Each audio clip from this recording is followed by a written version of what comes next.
Devotees, Dandavat Jai Shri Prabhupada. Welcome to our weekly BhagavatSanga program. In this program, devotees read a set of prayers from Śrīmad Bhāgavatam and share their realizations and from these verses. Today we are continuing the theme of the prayers of Satyavrata. The references for these prayers is from Śrīmad Bhāgavatam, Canto 8, Chapter 24, verses 46 to 53. Today we have wonderful devotee presenting, Her Grace Veena Mataji, who is our program lead, program owner, and we'll thank Mataji for continually engaging us, giving us this opportunity to read and reflect on prayers. Thank you, Mataji, for presenting today. Over to you, Mataji. Hare Krishna devotees, Hare Krishna Prashant Prabhu, thank you so much for the kind words. I'll start the presentation. Let me share my screen.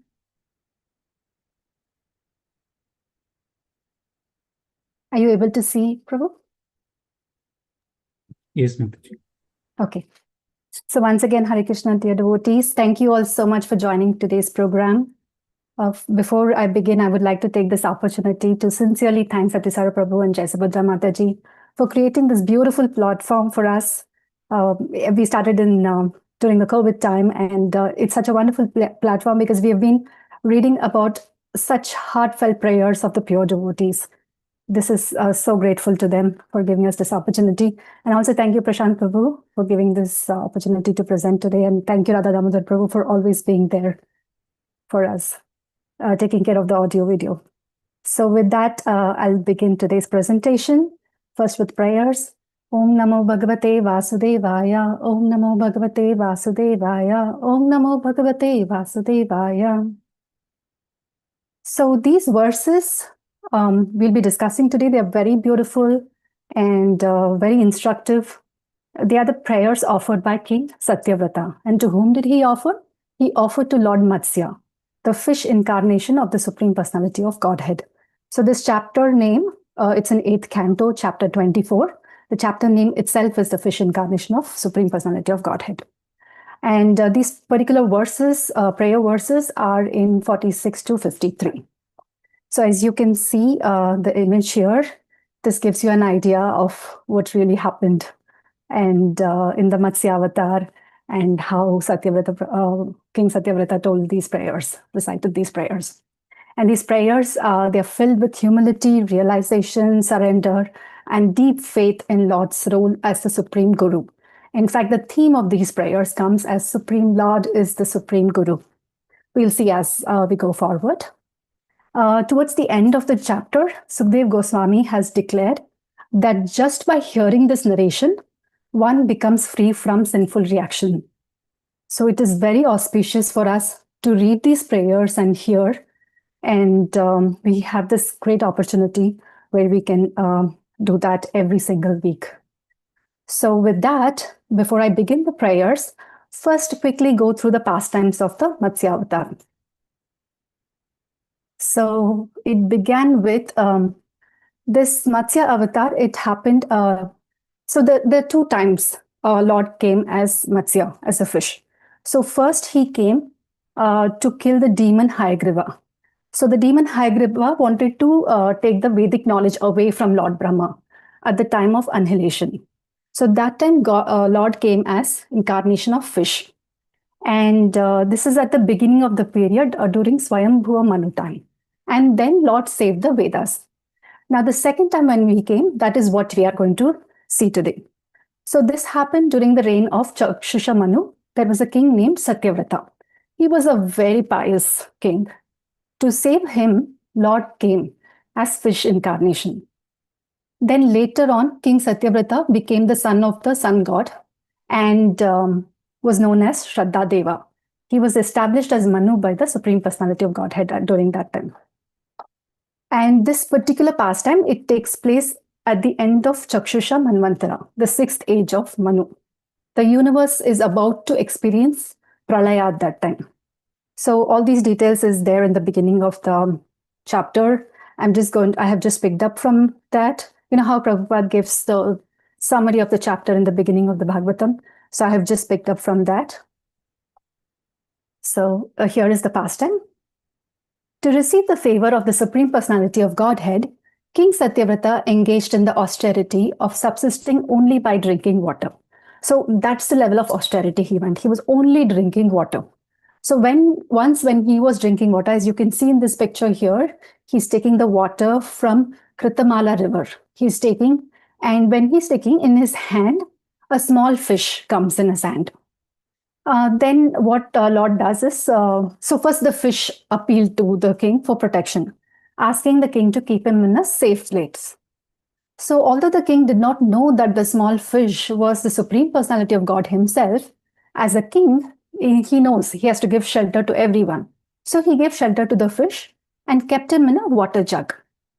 The fish, being the Supreme Personality of Godhead, wanted to show his potency to King Satyavrata, and he immediately expanded. So from being in a water jug, he expanded in such a way that he could not be kept in the jug of water anymore. So then the fish, he puts him in a big well. And then the fish expands even in the well. And the well becomes really small. So then king puts him in a lake. And you know lake is pretty big, right? But even that lake is not enough because the fish grows even more. Then he's so surprised. What is happening? He takes the fish and he puts in a sea, like really big sea. And even that sea, he couldn't accommodate. And then like king is like, okay, this can't be a normal fish. Of course, he would have realized first time only when from jug only it became so big. But being in the sea and sea also couldn't accommodate, it was like the ultimate. And he knew this has to be the Supreme Lord. So he requested Lord to describe his incarnation as a fish. He asked him why. Then Lord, being pleased with king, informed him that within a week, there would be a inundation, like a pralaya, throughout the universe. And the fish incarnation would protect the king. And then he would also protect, Lord would also protect rishis, herbs, seeds, and other living entities in a boat, which would be attached to the fish horn. So after saying this, Lord disappeared. King Satyavrata offered respectful obeisances to the Supreme Lord and continued to meditate upon him. In due course of time, annihilation took place, and the king saw a boat coming near. After getting aboard with learned brahmanas and saintly persons, he offered prayers to worship the Supreme Personality of Godhead. So basically, these prayers are recited when Lord is pulling the boat with his one horn. So let me just go to the previous screen. Here also you can see like Lord there's one fish here and one horn fish. Just go to the previous. So you can see here, the boat is here and Lord is pulling, the fish is pulling the boat.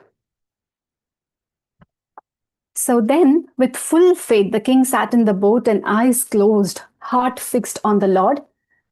And suddenly, out of the churning waters, appeared a huge golden fish. This is the fish that we spoke about, just as the Lord had described before.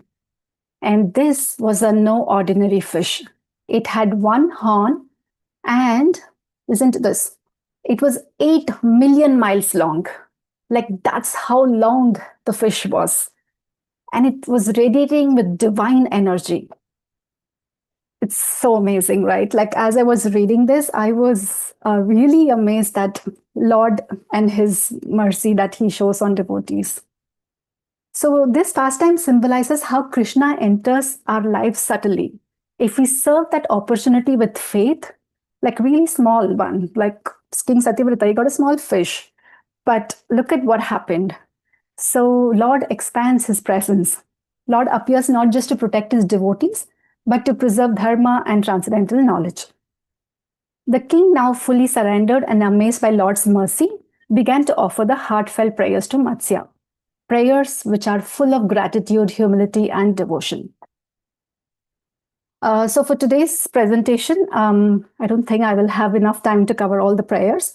So I have picked up 3 prayers. I'm going to give the summary of these 3 prayers. I'll just recite the first one. So the first one is from text 46. Shri Rajovacha Anadi Avidyopahatama Samvidas Tanmula Samsara Parishramaturaha Yadrachayo sparata yam apnuyor vimuktodi nahu paramo gurur bhavan. It means, the king said, by the grace of Lord, those who have lost their self-knowledge since time immemorial and who because of his ignorance are involved in material conditional life full of miseries, obtain the chance to meet the Lord's devotees. I accept that Supreme Personality of Godhead as the Supreme Spiritual Master. So here, the first verse, this sets the entire mood of King Satyavrata's prayers. So what is the state king is in? He's in the middle of a massive flood. The whole world is drowning. And he's not asking for safety, but he's not telling Lord, rescue me. No. Instead, first he begins by offering obeisances. He calls the Lord Param Guru, the Supreme Spiritual Master. That's such a deep realization. Srila Prabhupada explains in the purport that Lord is always acting as the original Guru, the one who enlightens all suffering souls. Sometimes Krishna comes personally, sometimes as an incarnation, and sometimes he empowers his devotees to act on his behalf, like Acharyas and Guru. But in all cases, we need to remember it is Krishna himself who is behind the guidance. So when King Satyavrata addresses the Lord as Parama Guru, he's showing us the right mood we have to approach the Lord. Not just as God who is going to give us, like, we can demand supply, right? Like you keep asking, give me that, give me this. No, that's not how you should approach the Lord. But as a teacher, as someone who is going to remove the ignorance, like that prayerful mood, this is what we should do. We should approach him as a master, well-wisher, and someone who can guide us through the ocean of material life. This verse, it also reminds us that when we follow the instructions of a bona fide guru, we are following Krishna, because Krishna is working through the guru. And it's said, Prabhupada quotes this in the verse as a purport as well, Acharyam mam vijaniyat. It means one should see the spiritual master as non-different from me. So here, King Satyavrata is not only expressing gratitudes, he's also teaching us how to see the Lord and his representatives, and as our best friends, our teachers, and our real protector. This mood of surrender and service is the foundation of the bhakti. So moving on to the next verse, text 47. Jano buddhoyam nija karma bandhanaha sukhe chaya karma samhite sukam yat sevaya tam vidunoti asanmatim grantim sa bindaya dhridayam sana guru. Translation: in hopes of becoming happy in this material world, the foolish conditional soul performs fruitive activities that result only in suffering. But by rendering service to the Supreme Personality of Godhead, one becomes free from such false desires for happiness. May my Supreme Spiritual Master cut the knot of false desires from the core of my heart. Here, King Satyavrata is praying that, please, Lord, cut that knot of false desire. He's again reiterating, he's not asking for protection from flood. He's not asking for comfort. He's not saying, worried what is going to happen to them. Because like literally they have left everything, like everything is in the water. All they have is in a boat they are sitting. And all he's telling is, please cut this knot of false desires from the core of my heart. Such an honest and such an humble, he's already a king and he's performing so many austerities, and even then he's praying like this. And again in the purport, Prabhupada is explaining, this verse, it reveals the real trap of material life. Like, what is the trap in material life? We think we are working for happiness. We think we are always chasing wealth, relationships, success. But all of these, they actually lead to more entanglement, not freedom. The soul wants happiness, right? Satchitananda. And that's natural. But when the desire is misdirected towards the temporary material world, it creates a knot. And that's called Hridaya Granthi. This knot, it binds the soul to the repeated birth and death cycle. We make endless plans So we say, if I get a job, I'll be happy. If I marry this person, I'll be happy. If I move to this city, I will be happy. Our happiness has like no bounds, endless, right? But then we know, but real peace will never come. Once you get that, we are happy for some time and then it's over. Now, next what? So when I was reading this, I wanted to share a personal realizations that I just remembered, like I used to go to college and the bus, public transport, I used to take the bus. It's almost 1 hour journey. So I remembered how, before the bus comes, I'll be like, okay, please God, help me that I have to go on time. And once I go to the bus stop and I'm like, please God, let the bus come. And once the bus comes, I'm not happy still. I'm like next telling, oh God, please let the bus be empty. Let me get a seat. And I would get a seat. And then I would be like, oh God, please let me get a window seat. It's never ending. It's always like next what. It just goes on. It's like a fly sitting in a pot of honey. At first it enjoys, but then its wings take. The more it struggles, the worse it gets. So material happiness is like that. It appears sweet, but ultimately it binds us. A classic example is a thirsty traveler. He sees water in a distance, but the closer he walks, the more it vanishes. The illusion, right? That's what happens when we chase pleasure disconnected from Krishna. So many times we think, if I just get one thing, I'll be happy. No. Even if we get that, we won't be happy. Sorry, missed my page. Okay.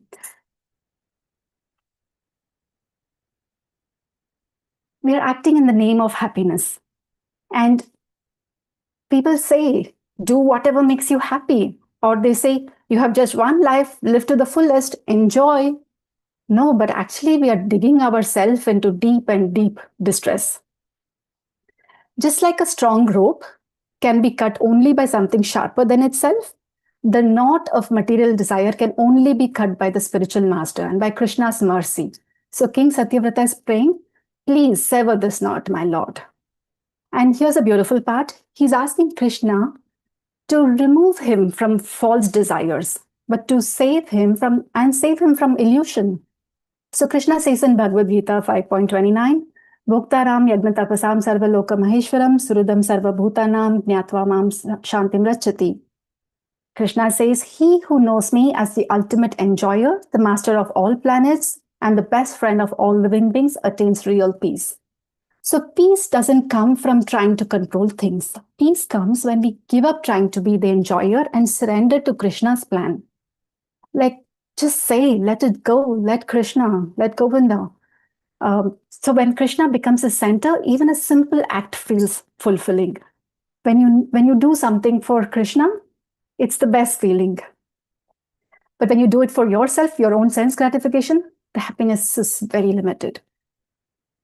Krishna, true peace comes only when we say, Krishna, you know the best, just guide me. And that's what exactly King Satyavrata is doing. He's not saying, help me enjoy better. He's saying, help me surrender better. He wants Lord as a supreme guru, not just a well-wisher. That's a deep shift in the mood. And that is something we should also incorporate in our own prayers. If we can pray like Satyavrata Maharaj, not for comfort, but for clarity, then Krishna becomes not just our protector, but our own spiritual master. So we can say, my dear Lord, please sever the knot that binds me the illusion. I want you, not just relief. Then in the next verse, text 48, the verse is, Yat seva yagnir eva rudra rodanam puman vijayan malam atmanastamaha bhajeta varnam nijam eso vyaha bhuyata sa isha paramo gurur guru. Translation: one who wants to be free of material entanglement should take to the service of Supreme Personality of Godhead and give up the contamination of ignorance involving pious and impious activities. Very important line. Thus, one regains his original identity just as a block of gold or silver sheds all dirt and becomes purified when treated with fire. May that inexhaustible Supreme Personality of Godhead become our spiritual master, for he is the original spiritual master of all other spiritual masters. In this verse, King Satyavrata is saying how to become purified and regain the original identity from being a conditional soul. And the key point you can see here is he's telling only by devotional service one can become free from this material entanglement and become free from contamination, anartha nivritam.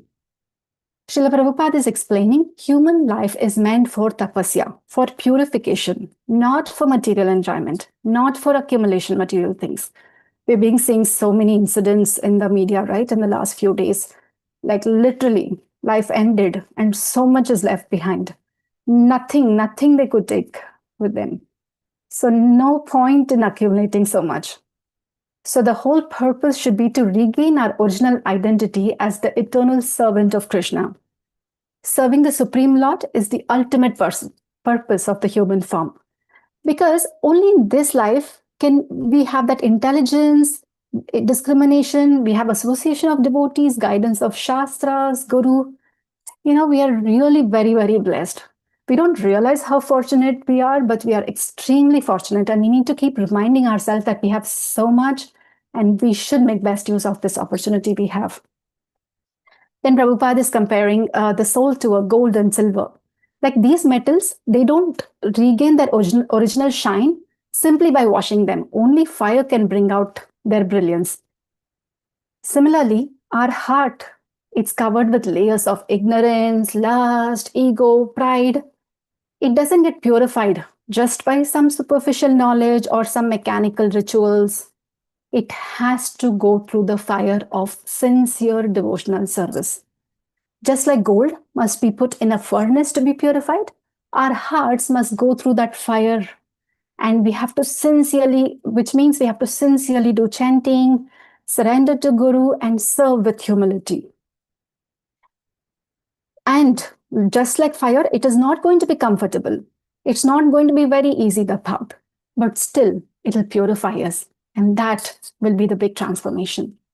When we truly surrender, even when things are inconvenient or like the mind rests, like for me, waking up early is so hard. The mind is like, it's okay, you can get up later and chant. The mind is always doing that.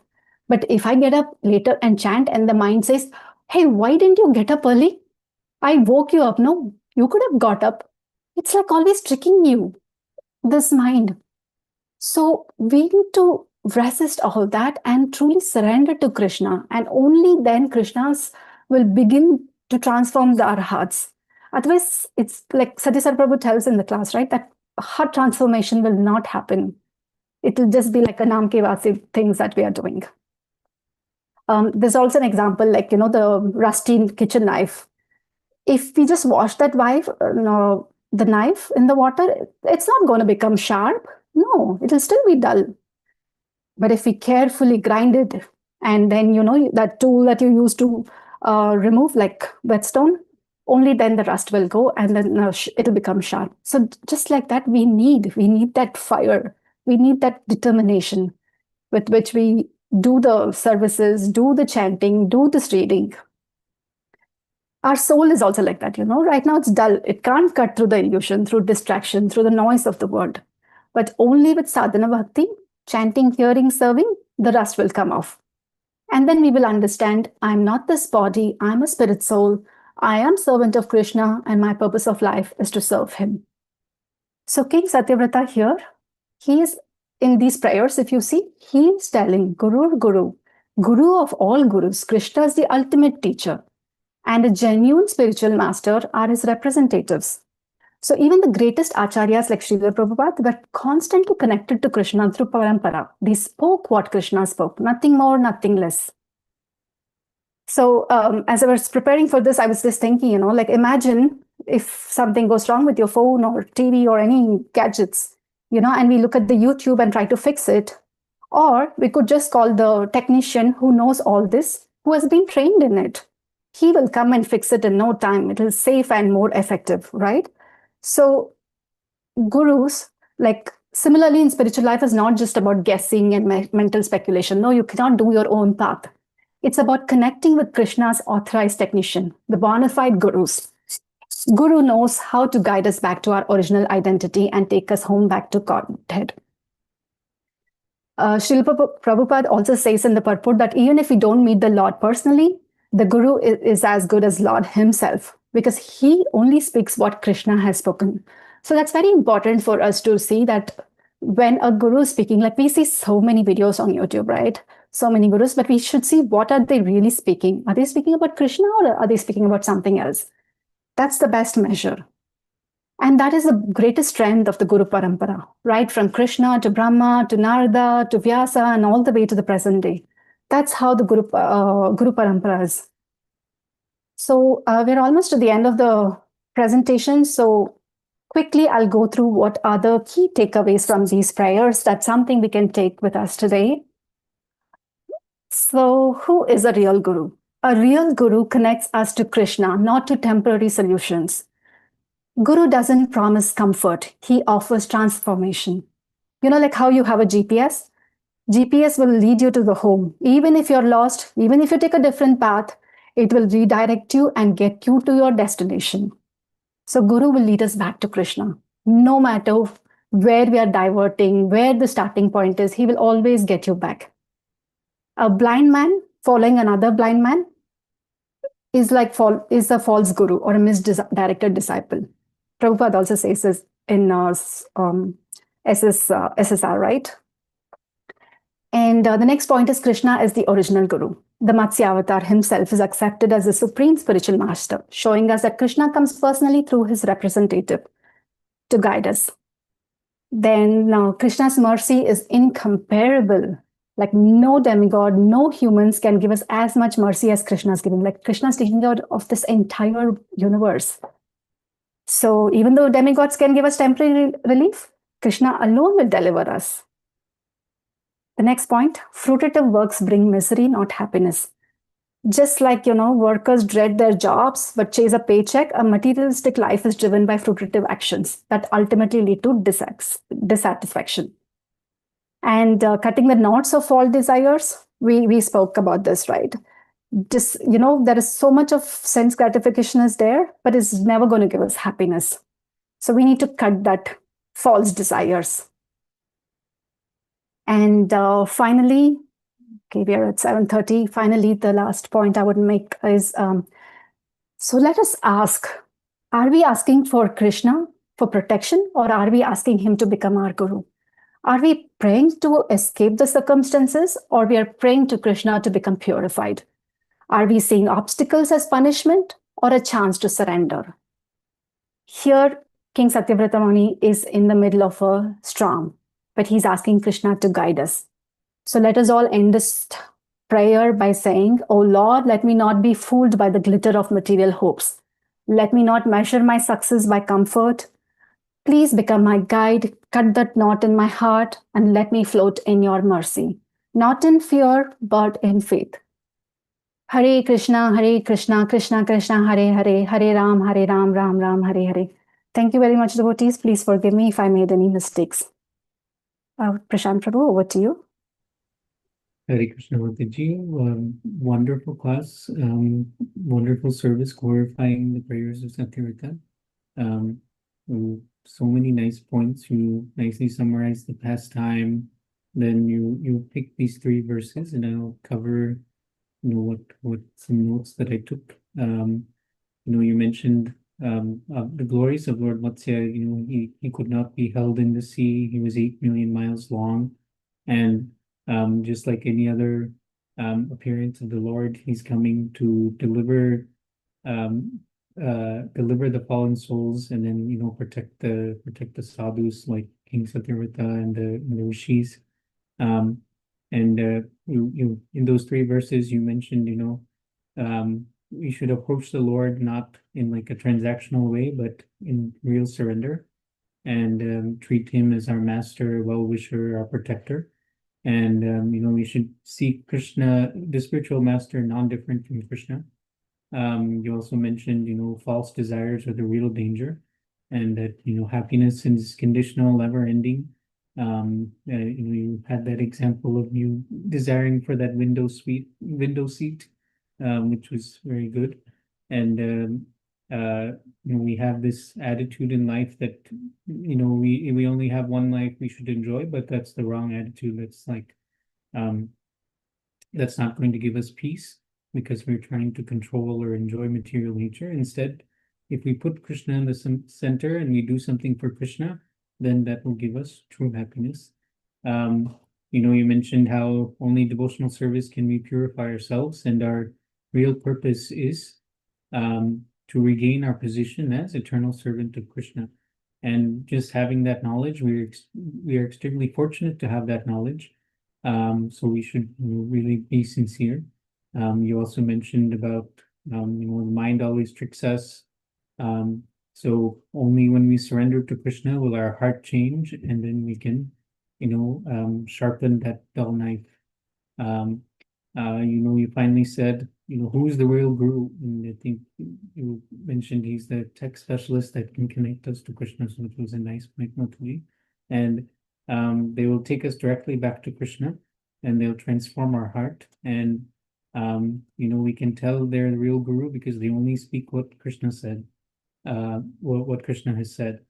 And Guru's mercy, Krishna's mercy is unlimited, and we should take that mercy and sincerely chant.